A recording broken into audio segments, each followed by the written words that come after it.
hukmu ya mtu atakailala bila ya kutia nia au kuweka nia, huyo siku ya pili yake hana funga, kwani funga bila ya kulala na nia haikubaliki.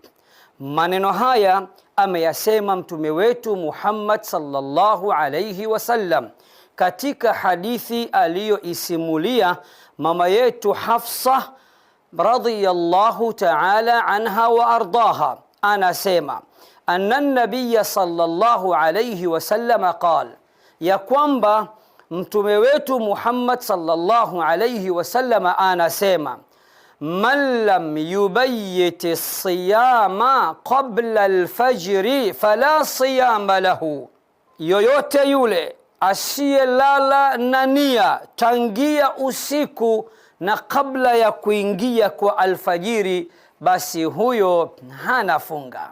Hadithi hii ameipokea al-Imamu Abu Dawud kwa nambari 2454 na ameipokea al-Imamu Tirmidhi kwa nambari 730 na ameipokea al-Imamu Nasai na ameipokea al-Imamu Nasai kwa nambari 197 na ameipokea al-Imamu Ibn Majah kwa nambari 1700 na ameipokea al-Imamu Ahmad kwa nambari 287.